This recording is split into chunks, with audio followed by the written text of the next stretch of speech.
Good afternoon, journalists. Good afternoon also to our friends in Washington. The New York Foreign Press Center is honored to have U.S. Air Force Secretary Deborah Lee James with us today.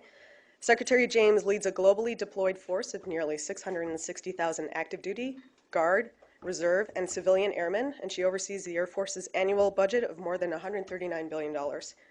She's traveled the world meeting with civilian and military senior leaders to discuss building capable coalitions to counter global threats. And later this month, Secretary James will travel to Asia, making stops in Indonesia, India, Singapore, and the Philippines to underscore U.S. support for efforts that bring peace, security, and prosperity to the Asia-Pacific region, and to seek opportunities to deepen and expand the relationship between U.S. and ally air forces. This briefing is on the record. Secretary James will give opening remarks, and then we'll have time for Q&A.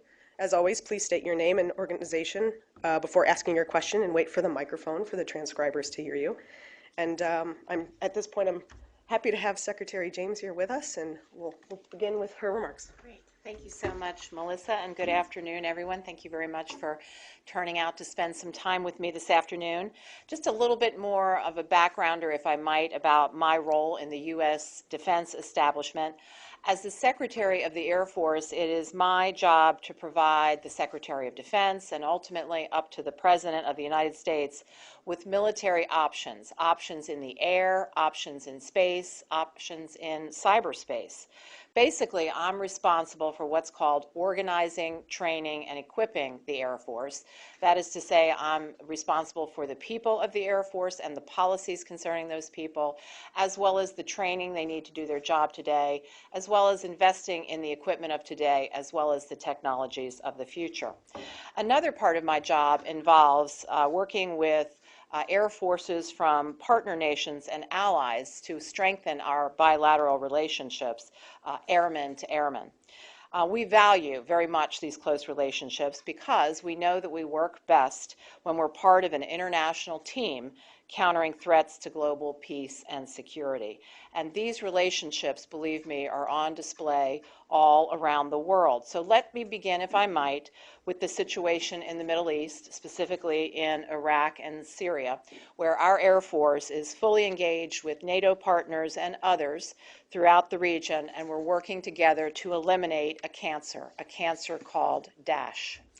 Now, over the last 2 years, there has been major progress on the military front in the campaign to degrade and ultimately defeat Daesh in Syria and Iraq. So on the ground in Syria, thanks to anti-Daesh forces like the Syrian Democratic Forces, and on the ground in Iraq, thanks to the Peshmerga and the Iraqi security forces, we have collectively delivered defeat to Daesh in location after location after location.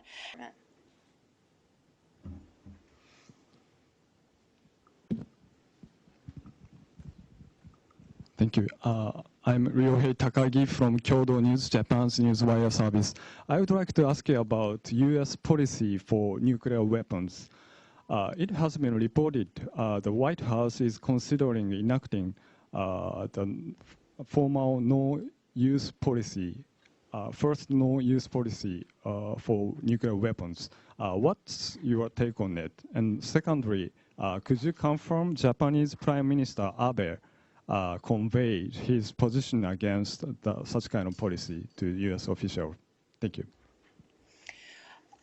Matters of the nuclear deterrence are fundamental matters in the United States. So first of all, I want to say that the nuclear enterprise and our nuclear deterrence, we feel have kept the peace for decades to come, and to make sure that we continue to have a strong nuclear deterrent in the decades to come is something that many of us, including the President, feel strongly about. We would all like to see a world without nuclear weapons, but in our lifetime we have to be realistic. And in this day and age, when there are countries, other countries that have the nuclear weapons and those who are seeking new weapons, we need to remain strong ourselves and in a defense posture. In terms of a no first use question, no first use policy, I would have concerns about this. There are times when you certainly want your potential adversaries to receive messages, to know certain things, and then there are other times when a bit of strategic ambiguity could well be the best approach. And so I personally have questions about all of this. I think we just have to wait, and hopefully we'll know more about all of this in the next few months. Hi, I am Imran Ansari from the Daily Noya Digonto, Bangladesh. I would like to draw your attention on Bangladesh.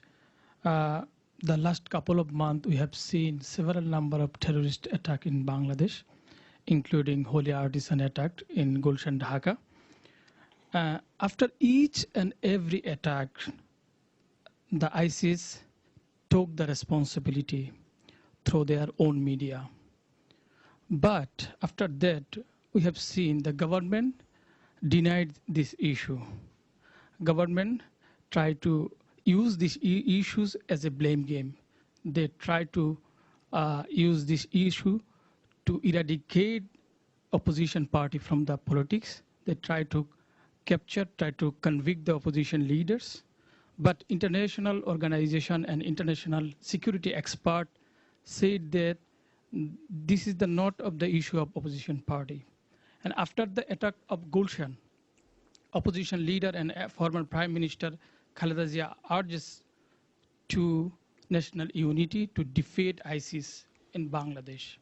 But government again denied his urges. So in this connection, as a partner partner country of Bangladesh, USA, what's about your observation on Bangladesh crisis threat, and what types of initiative taken by USA in these issues? Thank you.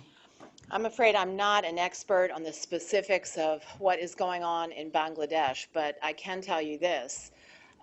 The spread of ISIS, whether it is true connection to ISIS or whether it is people who have been inspired and radicalized over the internet by ISIS, it's a problem. It's a problem your country is facing. It's a problem our country is facing. There is no country that is totally immune to this, which is why I come back to saying, as a military person, I gave an update to all of you on the military front in Iraq and Syria, which is part of the equation. It's the part that I'm focused on, but it's a much, much broader situation than that. There has to be political solutions. There has to be inclusivity of different peoples and different opinions in different locations around the world. There's economic matters that must be taken care of. And again, these are beyond my portfolio, but I am aware enough to know that military means alone will not solve this problem called Daesh.